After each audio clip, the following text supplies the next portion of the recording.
I would say yes. When people are taking too long to get to the point, I'm like, come on. All right, what's your point? Come on. Naturally funny. See, I don't think I'm funny. I wish. Yes, I process my emotions through talking, hence I'm in therapy. When I discovered that, I'm like, holy crap, this makes so much sense. It makes a lot of sense.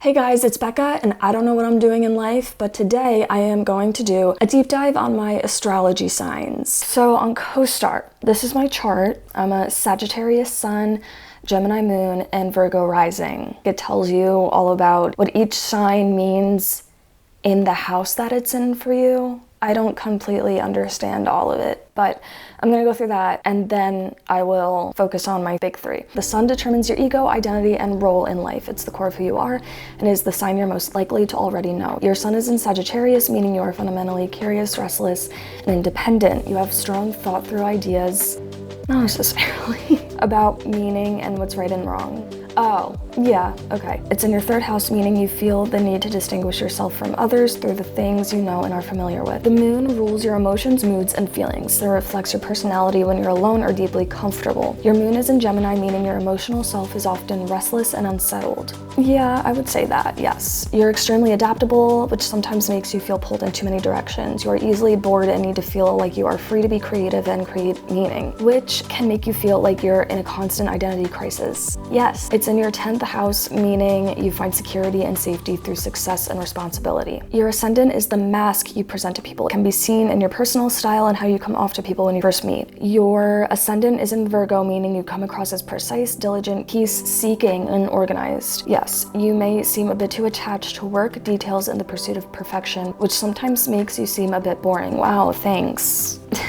All right, Mercury in Scorpio. I'm also on the cusp of I can't talk.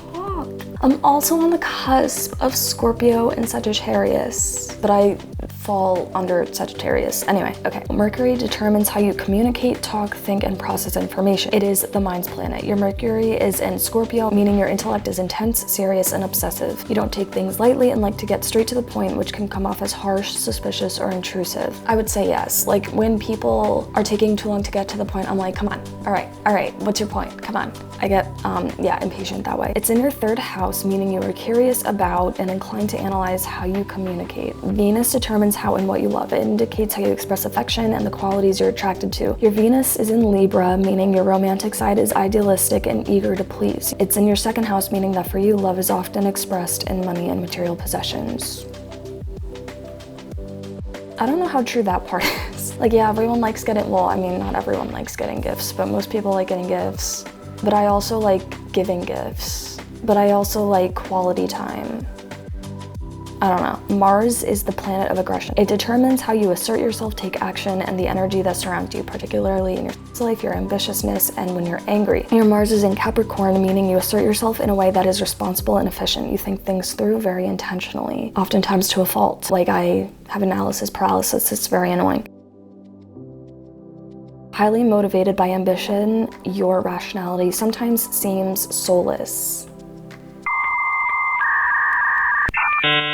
Okay, it's in your fifth house, meaning you put a lot of energy into romance, self-expression, creativity, and pleasure. Creativity, yes. I don't know what that was, but okay.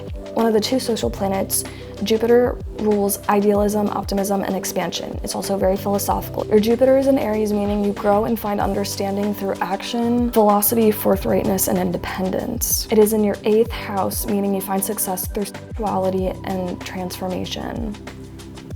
Whatever that means. The other social planet, Saturn, rules responsibility, restrictions, limits, boundaries, fears, and self-discipline. Your Saturn is in Taurus, meaning you struggle with settling too easily, a lack of imagination, and getting stuck in the mud or distracted by sensory pleasure. It is in your 9th house, meaning you have had difficulties with the creation of personal meaning. I can see that, yeah. I get stuck in ruts. Uranus stays in each sign for 7 years, meaning it rules a generation more than a person. It rules innovation, rebellion, and progress. Your Uranus is in Aquarius, meaning other generations are shocked by your generation's unconventionality, intellectuality, and detachedness. Yeah. It's in your 6th house, meaning that for you, this manifests in rebelling against stated expectations about work routines and bodily health. Oh yeah, 1000%. Obviously, it depends on what it is, but I hate traditional stuff. Like the traditional religion stuff, I'm like, but yeah, I get very heated about things. Neptune stays in each sign for around 14 years, meaning it rules a generation more than a person. It rules dreams, imagination, and the unconscious. Your Neptune is in Aquarius, meaning your entire generation finds inspiration through detached analysis and intellectual pursuits. It's in your 5th house, meaning that for you, this manifests in your ideal, verging on unrealistic and impractical about romance, self-expression, creativity, and pleasure. I guess Pluto stays in each sign for up to 30 years, meaning it rules a generation more than a person. It rules power, intensity, obsession, and control. Pluto is in Sagittarius, meaning your generation's psyche is comparatively positive, free-spirited, curious, optimistic, forward-looking, independent, and confident. It's in your 4th house, meaning you personally are transforming outdated structures of the home and family. Yeah, I'd say so. Okay, so with that being said, I am going to ask ChatGPT to see what it has to say. Being Sagittarius, born between November 22nd and December 21st, I am November 23rd, I am on the cusp, means your sun sign is ruled by Jupiter, the planet of expansion, luck, and wisdom. Sagittarians are known for being adventurous, curious, and full of big ideas. Adventurous, you crave freedom and love to explore, whether it's travel, ideas, or new experiences. Optimistic, naturally upbeat and forward-thinking even when life gets rough. Honest, sometimes to a fault, yes. You value truth and can be blunt, which some people love and others not so much. Philosophical and deep thinking. You often seek meaning, purpose, and a bigger picture view of life. Restless. You get bored easily if things feel too routine or restricting. Yes. Strengths. Inspiring and motivating to be around. Open-minded and tolerant. Naturally funny. See, I don't think I'm funny. I wish, sometimes in a chaotic, unfiltered way.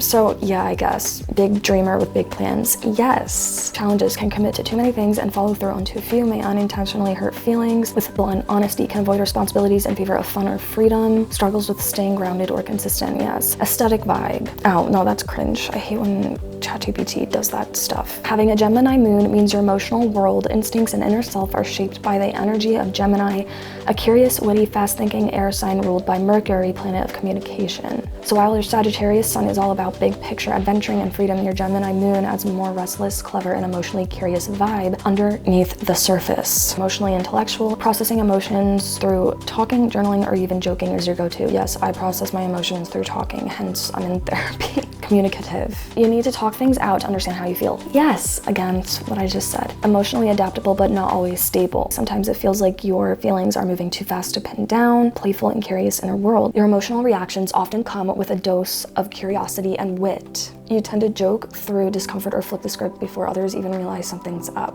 Gemini moon struggles, overthinking emotions instead of feeling them fully. Yeah. Can come across as emotionally detached when you're really just processing mentally. Yeah. Your rising sign is how you present yourself, your natural instincts, and the energy you give off without thinking. So even though you have a Sagittarius sun, big, bold, curious, and a Gemini moon, chatty, mentally fast, your Virgo rising gives you a grounded, detail-oriented, and polished exterior. Yes, I can see myself coming off as that. Observant and detail-oriented. You notice everything. Tiny shifts in tone, body language, outfit choices, vibes. I'm really bad at reading people, I would say, so I don't know. And I'm also like not that observant. Clean girl energy, even if you're chaotic inside. Okay, ChatGPT is so cringe, my God. People may see you as a practical, responsible, or even type A, whether it's true or not. I am not type A at all. I thought there were only type A, type B, and type C. I didn't realize there was a type D. I am type D. It's, I think, the supporter. Reserved first impression. You may come off as shy, cautious, or serious when people first meet you. I think I do come off that way. It unfolds over time as people earn your trust. Yes. Your big three. Create a personality that's wildly intelligent, low-key chaotic, deeply curious, and unexpectedly grounded. It's a combination that says I'm thinking about the meaning of life, but also spiraling in the grocery store over which pasta to buy. I don't spiral about which pasta to buy, but I do low-key spiral about like which color of this shirt should I get. People might first see your Virgo rising and think you're practical, cautious, and maybe a little shy, but underneath you're a chaotic philosopher, a Sagittarius soul, and with a Gemini brain asking big questions and telling 3 stories at once.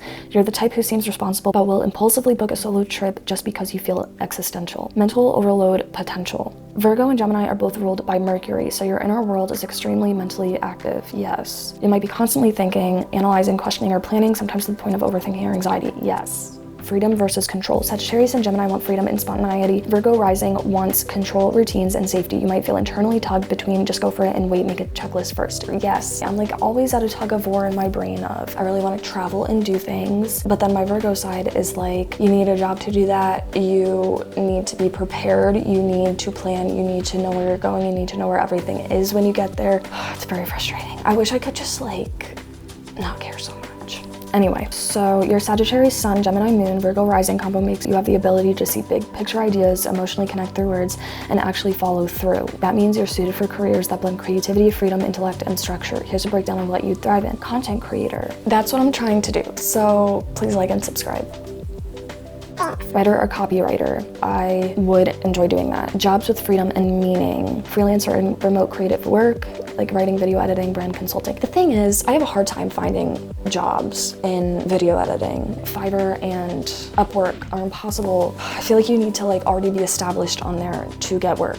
So like, it's hard. It's like acting. You have to already be established to get good jobs. It's very annoying. Nonprofit storytelling, campaign strategist, no. Teacher, educator, no, why? I don't want to be a teacher, actor, performer, talk show host, interviewer, YouTube essayist. Okay, I'm gonna see what the internet says. Authority Astrology says, Gemini Moon individuals are excellent communicators. I'm not great at communicating, so that's funny. Their minds are always buzzing with thoughts and ideas. Yes. Dualistic emotions. Isn't there a thing like the Gemini twins or something? They're known for their ability to see both sides of any situation, which can sometimes lead to indecisiveness. I am very indecisive. I want to look up the whole Gemini twins thing. The Gemini constellation is represented by twins, symbolizing duality, adaptability, and the ability to see multiple perspectives. Okay, well, that's it. That was this video. I hope you enjoyed it. I hope you found that interesting. I know I did. I think astrology is really interesting. I don't take it as science, but it is really fascinating and crazy how much it lines up with me because it's so true. I've always been like, why am I like this? With like wanting to go out and do things and be adventurous and spontaneous